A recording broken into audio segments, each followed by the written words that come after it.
అదే RTV app వార్తల్ని క్షణాల్లో చదివే అవకాశం ఉంటుంది. ఒక న్యూస్ పేపర్, ఒక టెలివిజన్ ఛానల్ మీ చేతుల్లో ఎప్పుడూ ఉంటాయి. ఆఫీసర్ వెంకటరెడ్డి గారి పైన, అదేవిధంగా అక్కడ ఉన్న అధికారులు, 4వ తరగతి ఉద్యోగులందరిపైన కూడా జరిగినటువంటి పాశవిక దాడిని ఖండిస్తూ ఈరోజు 33 జిల్లాల లోపల కలెక్టరేట్ల ముందు లంచవారు డెమాన్స్ట్రేషన్స్ ఏర్పాటు చేసి ఆ దాడిని ఖండిస్తూ ప్రభుత్వం తీసుకోవాల్సిన చర్యల గురించి ఈ సమావేశాన్ని ఏర్పాటు చేసుకోవడం జరిగింది.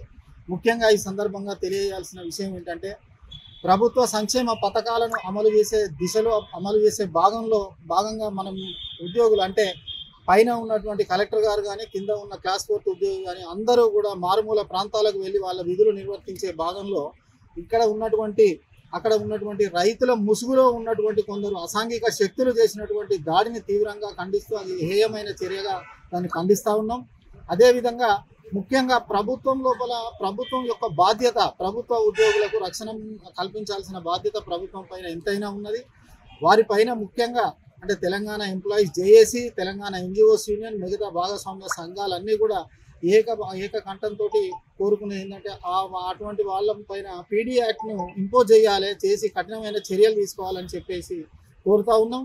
అదేవిధంగా ఇక ముందు కూడా ఇప్పుడు ఈ మధ్యలో జరుగుతున్న కులగణన సర్వేలో కూడా ఎన్యుమరేటర్స్ వాళ్ళ విధులను నిర్వర్తించే భాగంలో వెళ్తున్న సందర్భంలో కూడా వారిపైన కూడా దాడులు చేస్తూ ఉన్నారు.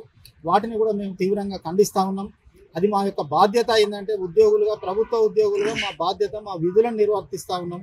వాటిపైన మీకు ఎలాంటి ఒకవేళ ఆక్షేపణలు ఉన్నా, మీకు ఎలాంటి కంప్లైంట్స్ ఉన్నా కూడా మీరు మన ప్రజాస్వామ్య ప్రభుత్వం లోపల ఉన్నాం కాబట్టి మీరు మీ యొక్క నిరసనను అహింసా మార్గం లోపల మీరు తెలియజేయాల్సిన అవసరం ఉన్నది.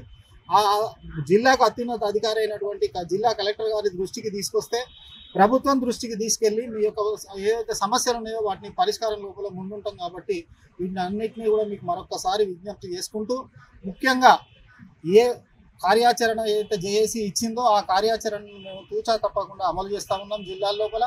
ఇక ముందు కూడా ఇప్పుడు ఉన్నటువంటి దోషులను శిక్షించడం లోపల కనుక ఇంకా ఆలస్యం జరిగితే జేఏసీ ఖచ్చితంగా కార్యాచరణ ప్రకటించి వారిని మొత్తం అందరినీ అరెస్ట్ చేసి వారిపై పీడీ యాక్ట్ ఇంపోజ్ చేసేంత వరకు కూడా ఈ కార్యాచరణ ముందుంటుందని చెప్పి తెలియజేసుకున్నాం. మరిన్ని వీడియోస్ కోసం ఛానల్ ని సబ్స్క్రైబ్ చేయండి, లేటెస్ట్ అప్డేట్స్ కోసం వాట్సాప్ ఛానల్ ని ఫాలో చేయండి అండ్ లింక్ డిస్క్రిప్షన్ లో ఉంది.